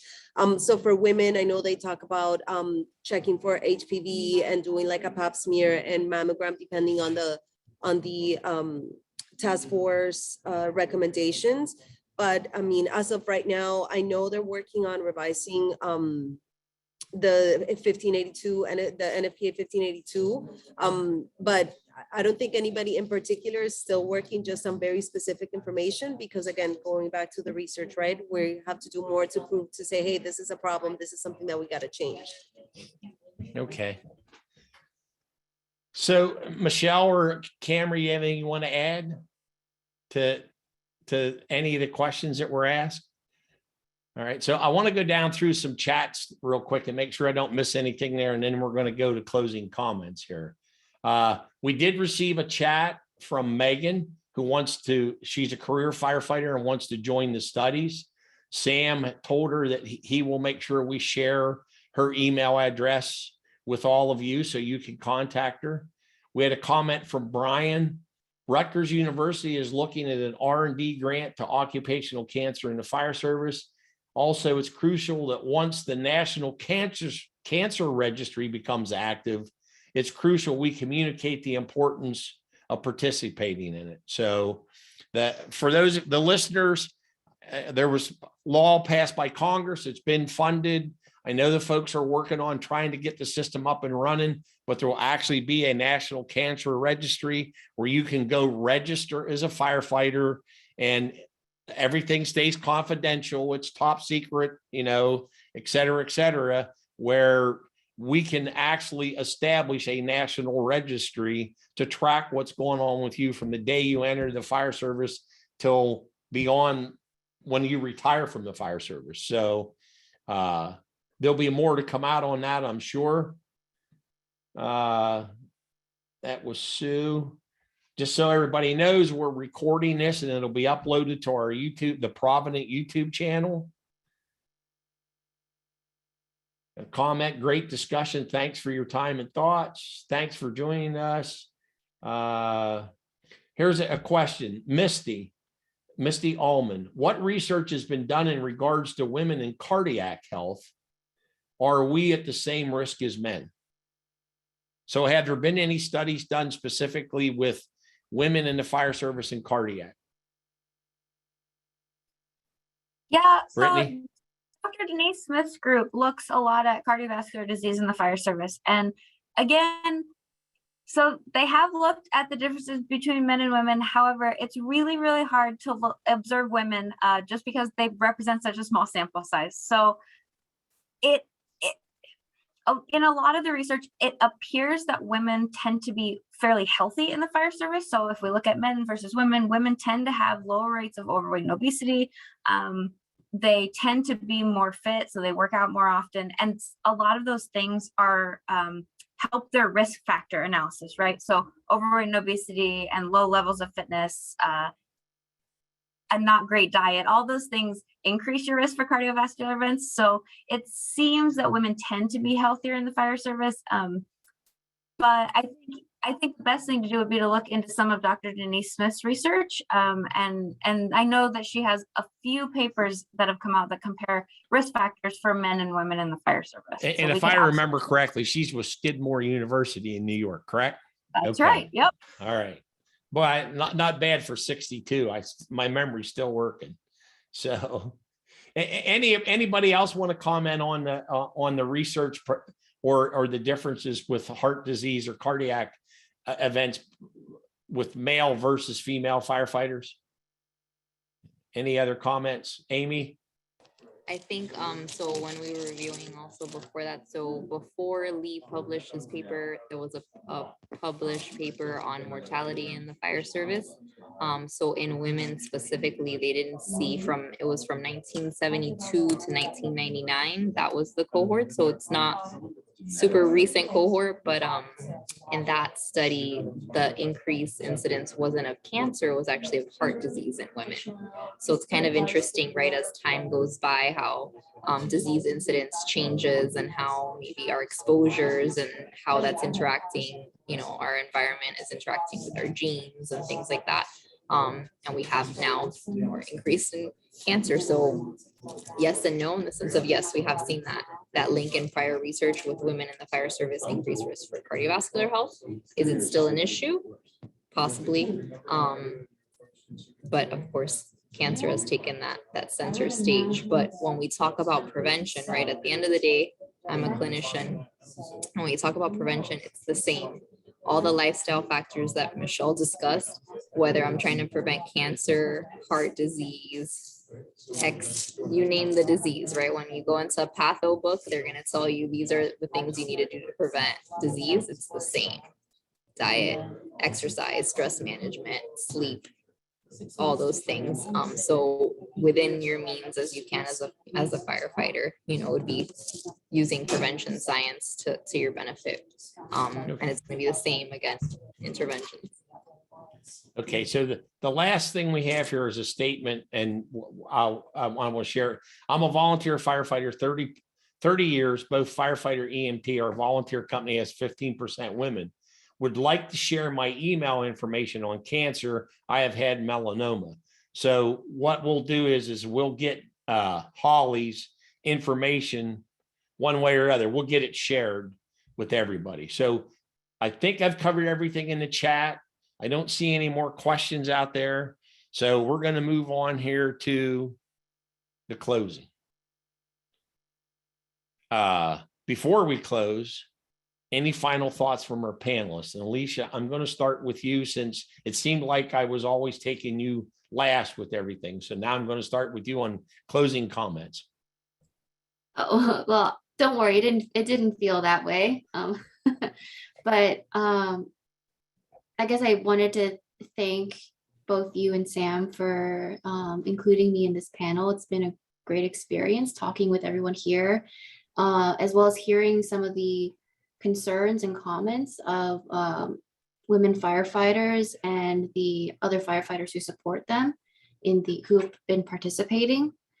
Yeah, I don't know, I guess coming from the research side, it's always great to hear more personal experiences and hear about how what I'm doing may be impacting real people.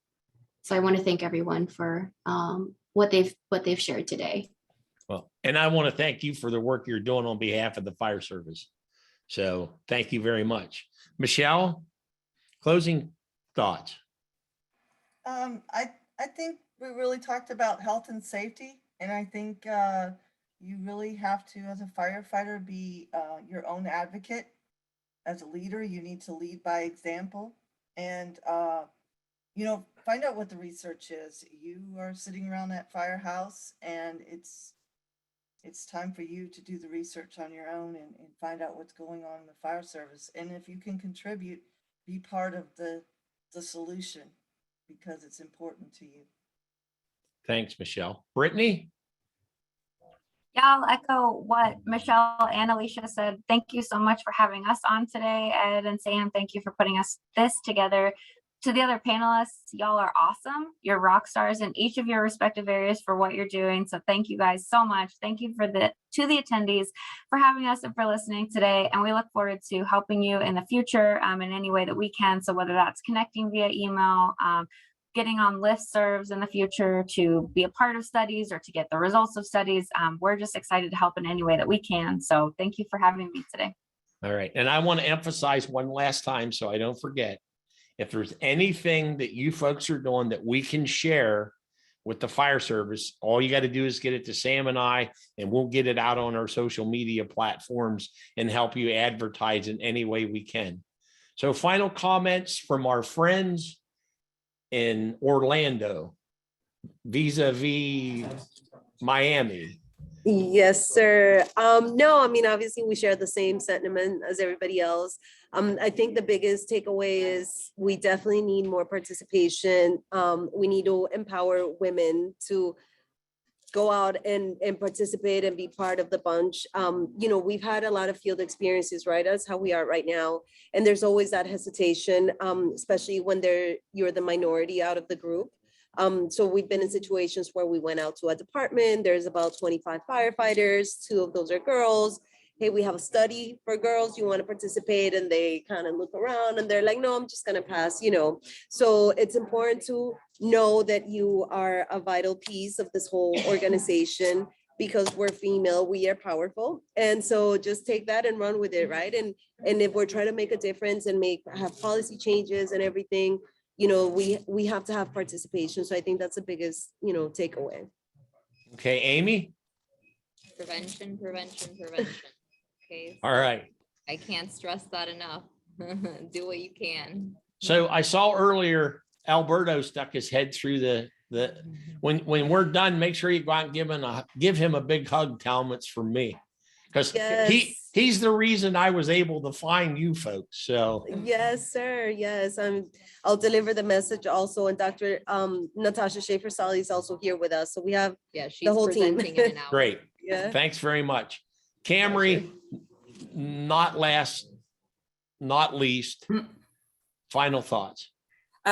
Thanks for having me here. Obviously, my story is a little bit different than everybody else's because I'm not involved in the research, just talking about my personal experience. But I'm really grateful to know that there's so many people out there doing this research. And even though we are such a small cohort in the country, that there's a lot of things being looked at. I lost a friend to breast cancer who had a 26-year career in the fire service. So it's important this work is done. And then when we talk about prevention, I'll just say we need a little help from the public in that prevention, and that quit bringing us all the treats to the fire stations. We love it. And everybody says they're not going to eat them. But at the end of the day, the plate of cookies is empty, even though none of us actually had any of them. Well, look, I want to thank each of you again for sharing your expertise and experiences with our listeners today. I'm hopeful, and based on some of the feedback we've had already, that the information is beneficial, not only to the women in the fire service, but also provided sound scientific information to fire department policymakers that will help in the development of good, safe policies. If you have any questions or need additional resources from today, or you have an idea for a future webinar, please email us at info@providentins.com, and we'll get back to you as soon as we can. This wraps up the 2021 season for Provident webinars and podcasts. We look forward to starting the new year off with a podcast and webinar with Rich Marinucci, the Executive Director of the Fire Department Safety Officers Association. The podcast will be available January the 3rd, and the webinar, Reading the Firefighter, will be live on January the 24th at 7 p.m. Until next year, please stay safe. Enjoy the holidays with your loved ones. Thanks again.